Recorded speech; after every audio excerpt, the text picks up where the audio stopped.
So what do I do now? Nothing. You're just gonna stand there. I'm gonna read you some questions. Oh, You're okay.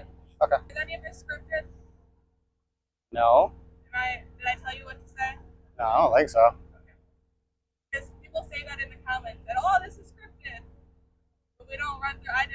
You know what I'm asking you. I have seen a couple. I think it was Wolfman and Derek, and they didn't sound like it was scripted. My name is Ian, and I've been driving for Kaiser for a little over 2.5 years now. I am from everybody's favorite state, and I say that sarcastically, California. And home time, I usually stay out 2.5 to 3 months, and I'll go home for maybe 4 to 5 days, simply because that's about all I can take for home time. And simply because I like to travel and pretty much work. If I'm not working, then I'm not sure what I'm doing with myself. Whether I'm taking it out in the Janesville terminal or the LA terminal, which is mostly where I take it. If I take it in the Santa Fe Springs terminal, if I get home a couple days early, I'm more than happy to do local P&D, help out, pick up stuff to get everybody loaded, especially if it's before a big holiday, because people are closed for 3 and 4 and 5 day weekends. So I got no issues with helping out and keeping me busy until it's time to actually go home. 98% of it, I'd say, is in California, just because I have a car there, or that is where my car is. We've also got the terminal, so it's a safe place to park the truck. If I were to want to really go anywhere else, I would mostly probably either park it at either terminal and fly to wherever I'm going. It doesn't make sense to take the truck to. My grandfather was he was an agricultural professor for Fresno State for 35 years, and we come from a small town outside of Fresno, California, and it just kind of, just being in that nature of the business, just everything coincides with each other. He also owned a truck. It was nothing fancy, but that's where I learned to drive a 52 Ford cab over.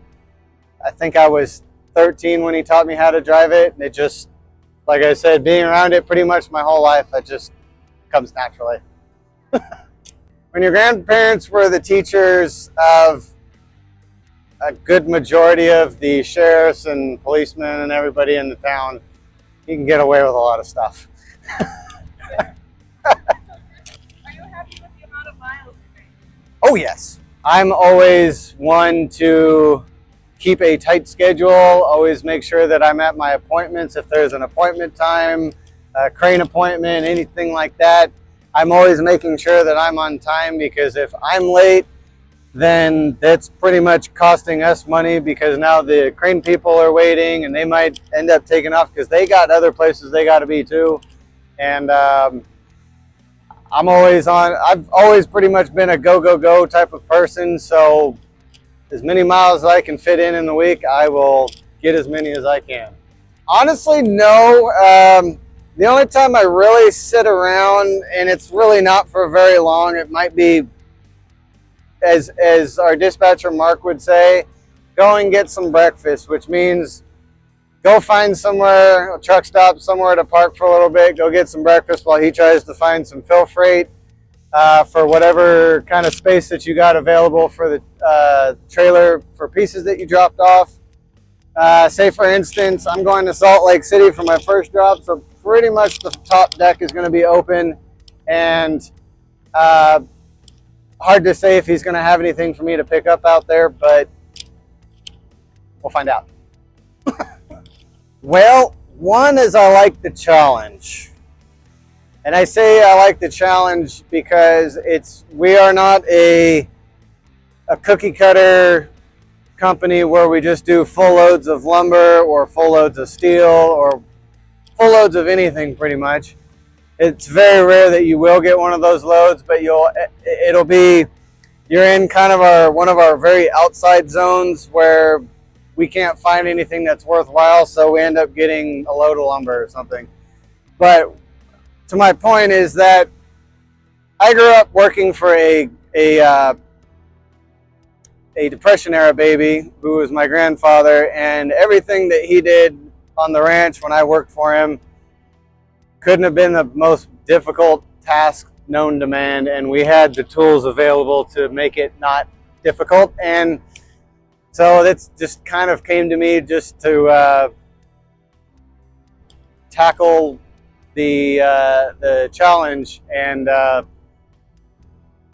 from my 2.5 years of being here, if you can't figure out whether it be tying down a machine or whatever it might be, reach out to. I've reached out to plenty of the guys that have been here far a lot longer than I have to get their 2 cents on how we might do it, and we work together. Personally, me, I have everything, and I even have more than everything that I need. I've even gone above and beyond, and there's more than a couple drivers here that have done this, where they set us up with everything that we need, securement-wise, all of that. But you're going to get one of those loads where you're going to wish you had 5 extra 2-inch straps, or 4 extra 4-inch straps, or a couple extra ratchet binders, or whatever it might be. And so I have no issues with going and buying a couple extra this or that, because simply, it says, especially in Santa Fe, you might have a couple pieces where you're going to need more than you thought you were going to need, and then be short-handed. But it's not solely because we're not set up to succeed. It's just pieces need more securement than they comes to eye. That's the best way to put that. In the 2.5 years that I've been here, everybody has been absolutely wonderful. Dispatch is always pretty much straightforward with me. Everybody's just wonderful. Everybody helps each other out. You know, if dispatch has a favor of you to help them out, they're more than happy to assist you. If you need something, you know, get home for a day or two to take care of something, or get you through the house to get something done, whatever it might be. Everybody has been absolutely wonderful. Recently here, this thing got into an accident, and I say got into an accident, I was parked at Iowa 80 and pretty much got my whole front end taken out. And so I was been in a rental truck for the last about 8 weeks, kind of playing rental truck Monopoly, moving back and forth. And the whole time that this has been going on, getting this fixed, and now we're back in it, everybody's been looking out for me. Everybody's, you know, made the accommodations that I'm in a rental truck and not one of our trucks. And I say that because in a rental truck, we have one of these, some people call them a headache rack, we call them a drum. We used to go with a box where we put all of our securement in. We had one of these sitting behind one of our trailers in the back lot. We got it set up for the rental truck. Unfortunately, when we set it on the rental truck, between here and the front of the trailer sat a hell of a lot closer than we anticipated, and so we couldn't do any overhanging, to say the least, because 1, I don't want to damage freight, and 2, I don't want to have something shift and then we're in that position and got to get someone to move it back and all of that stuff. So all in all, staff has been great, office has been great, upper management has been great, and I'm just glad to be back in my own truck, because rental trucks are not fun. So I stopped at Iowa 80 for the night because I didn't have to be in Chicago until I think it was 9 o'clock in the morning, and I started my day really early. So I got to Iowa 80 about noon. A couple of our other drivers, Oscar, who goes by Lucky, and Logan were all there in the truck show. So I was like, hey, I'll stop, say hi, you know, hang out with them. I parked my truck where I could see my truck from where their trucks were staged in the truck show, maybe 100 yards from there, maybe not even that. And Everything was fine during the day. All of us go have dinner. We'll come back. Everybody's starting to do their light show with the trucks and whatnot, and then a nice storm rolls in and completely just starts dumping. So I jumped in my coworker's truck, Logan, just to get out of the rain.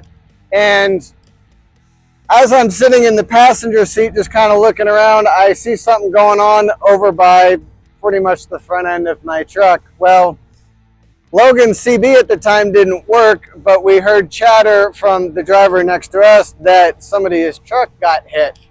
Well, lo and behold, it was my truck. And so I get over there because it stopped raining. As soon as it stopped raining, I sprinted over there. I knew something was wrong because the glare from the parking lights off my bumper were not where they should have been.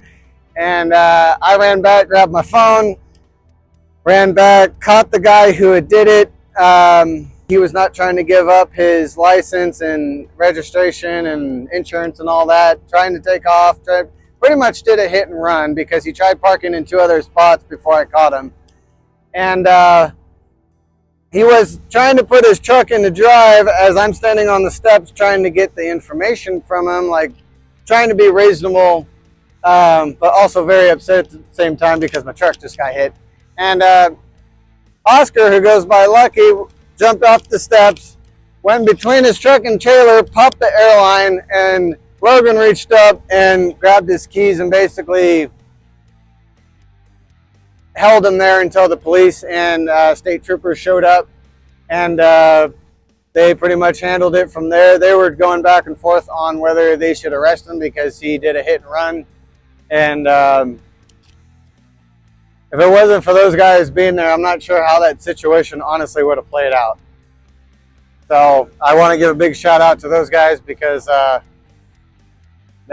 think that was probably more than a one person situation to try and control. So, well, I can honestly say, and I do not mean this in a bad way, it's not for the faint of heart. If you come from, let me rephrase this. If you want a new change and you want a new challenge to challenge yourself when you get loaded out of either yard, because as you can see, we have more than a few pieces on there. It's not for everybody, but it is also for everybody. You just got to be willing to learn the ways that we do things, the way that we tie down things, tarp things, because this isn't exactly the greatest example, but we could have a Southwest machine, which is the most oddball shaped machine, and you'll have to tarp it, and the majority of us like to tarp them in such a way where it's pretty much wrapping it like a present. This isn't exactly the best one because it's kind of pretty much a perfect square, but anybody that wants to come over to the Kaiser crew, I would say, come over. You know, if you're like I said, if you're willing to try a new challenge, something that challenges you as far as your working capability, come over. Kaiser is definitely a lot smaller than the last two companies I drove for. The last two companies I drove for were pretty much, I would say, mega carrier size. With Kaiser, dispatch, let me rephrase this. From dispatch all the way up to the owner of the company knows you by your name. And if he doesn't know you by your name, he's going to get to know you. You know, get to know how things are, how you like it here, and not even so much work-related stuff. It's just, personal, how's the family, all kinds of stuff like that. You would never have gotten that at the other two companies I was with because you're just essentially, as they say, you're just another number. When you call dispatch or pretty much anybody else, your name is already there on their phone, like the caller ID type of thing, and they They know where you are, what you're doing, and I don't mean that in a bad way. It's just so much that everybody knows who you are by your name, and even like I said, past work type stuff. It's a very family oriented company, and I like that.